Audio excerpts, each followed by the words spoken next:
పురాటసి మాసంలో తిరుమల శనివారాలు ప్రారంభమవుతున్నాయి. అయితే మనలో చాలా మందికి తిరుమల శనివారాల గురించి తెలియకపోవచ్చును. ఈ పురాటసి మాసంలో వచ్చే శనివారాలలో ఎవరైతే నన్ను భక్తి శ్రద్ధలతో పూజిస్తారో వారిని, వారి కుటుంబాన్ని తప్పకుండా అనుగ్రహిస్తాను. ఆ తిరుమల శ్రీనివాసుడు వరం ఇచ్చారట. మరి ఇంతటి శక్తివంతమైన తిరుమల శనివారాల గురించి, ఈ విశిష్టత గురించి ఈ వీడియోలో తెలుసుకుందాం. పురాటసి మాసం ఎప్పటి నుండి ప్రారంభమవుతుంది, ఈ తిరుమల శనివారాలలో వెంకటేశ్వర స్వామిని ఎలా పూజించాలో ఇప్పుడు మనం ఈ వీడియోలో తెలుసుకుందాం. పురాటసి మాసం గురించి మనలో చాలా మందికి అస్సలు తెలియదు.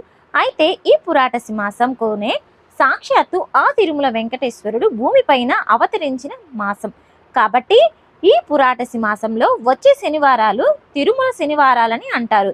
ఈ 2025 సంవత్సరంలో సెప్టెంబర్ 17వ తేదీ నుండి పురాటసి మాసం ప్రారంభమై అక్టోబర్ 17వ తేదీతో పురాటసి మాసం ముగుస్తుంది. సాధారణంగా శనివారం చేసే పూజలకు విశేషమైన పుణ్య ఫలితం లభిస్తుంది. అయితే ఈ పురాటసి మాసంలో వచ్చే తిరుమల శనివారాలలో వెంకటేశ్వర స్వామిని పూజిస్తే ఈ పూజలన్నీ నేరుగా స్వామివారి పాదాల చెంతకు చేరుతాయి. తద్వారా స్వామివారి అనుగ్రహంతో కోరిన కోరికలన్నీ వెంటనే నెరవేరుతాయి.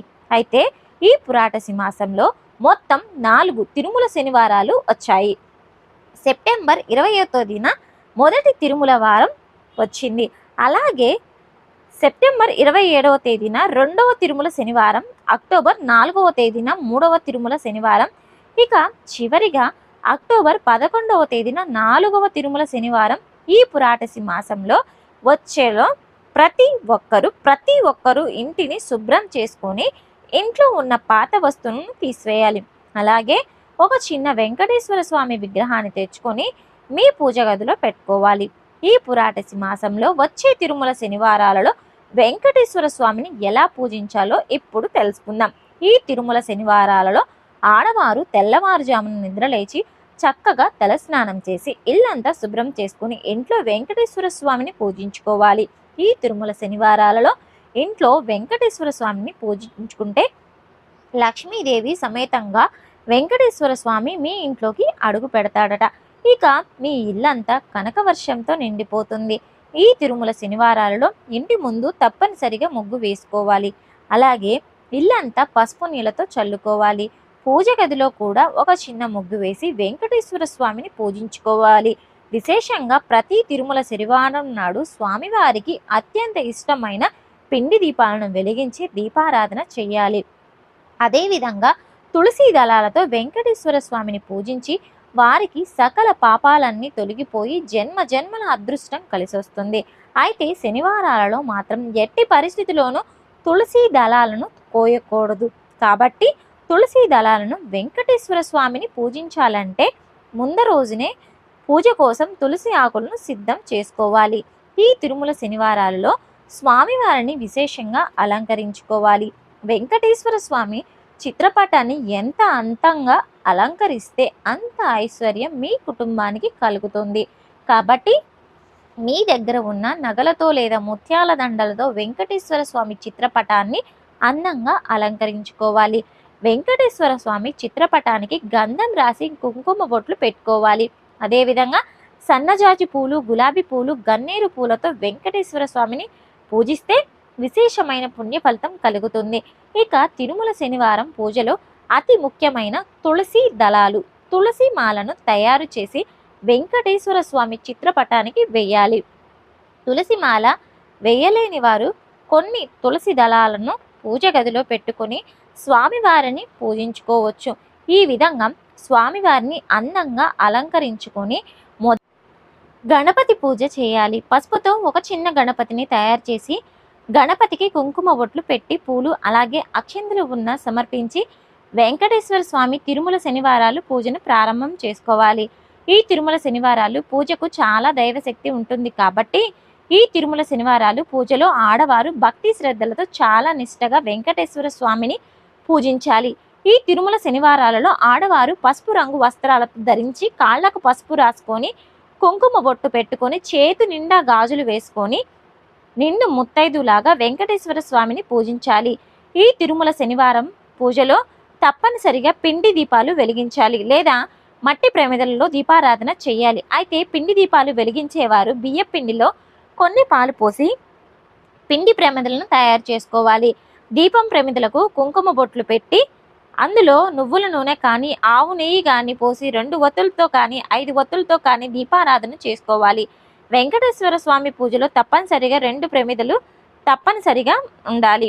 వెంకటేశ్వర స్వామి పూజలో నైవేద్యంగా పాలతో చేసిన నైవేద్యాన్ని శ్రీవారికి నివేదించాలి, లేదా ఒక చిన్న బెల్లం ముక్కను సమర్పించినా సరిపోతుంది. అలాగే మీ స్తోమతను బట్టి 2 రకాల పండ్లను కూడా నివేదించుకోవచ్చును.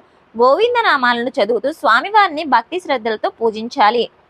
గోవిందనామాలు చదవలేని వారు ఓం నమో భగవతే వాసుదేవాయ అనే మంత్రాన్ని 108 సార్లు చదవాలి, లేదా 21 సార్లు చదవాలి. అలాగే ఓం నమో వెంకటేశాయ అనే మంత్రాన్ని కూడా జపించవచ్చును. మీ పూజా గదిలో వెంకటేశ్వర స్వామి విగ్రహం ఉంటే పాలతో స్వామివారిని అభిషేకించి పసుపు అలాగే కుంకుమతో అర్చించి స్వామివారికి నమస్కారం చేసుకోవాలి. తిరుమల శనివారాలు చేసేవారు మీ పూజ గదిలో తప్పనిసరిగా అక్షంతలను పెట్టుకోవాలి.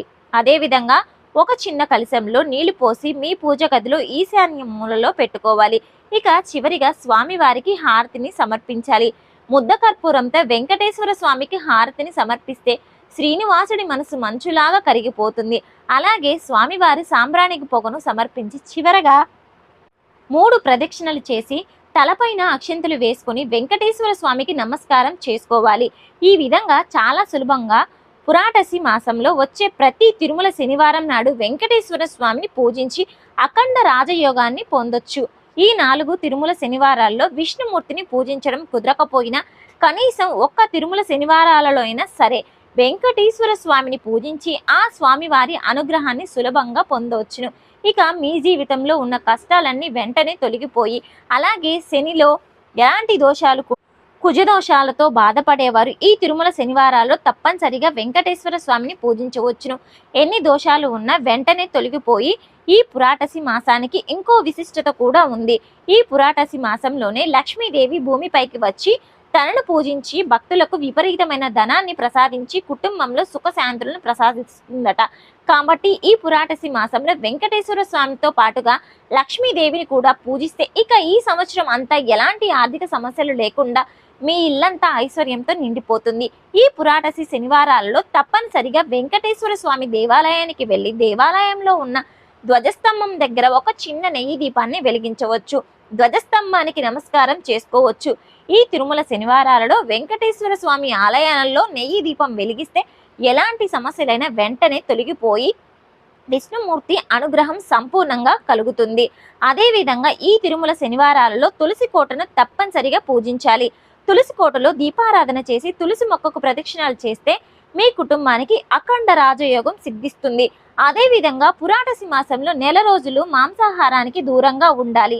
1 రోజులు కాకపోయినా కనీసం తిరుమల శనివారాలలో మాత్రం తప్పనిసరిగా మాంసాహారానికి అలాగే మద్యానికి దూరంగా ఉండాలి.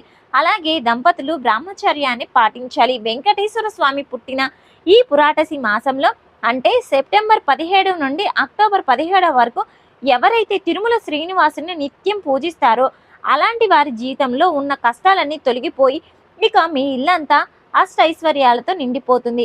ఈ పురాటసి మాసంలో వచ్చే తిరుమల శనివారాలలో వెంకటేశ్వర స్వామిని పూజించి చూడండి, ఖచ్చితంగా అద్భుతమైన మార్పులను మీరే గమనిస్తారు.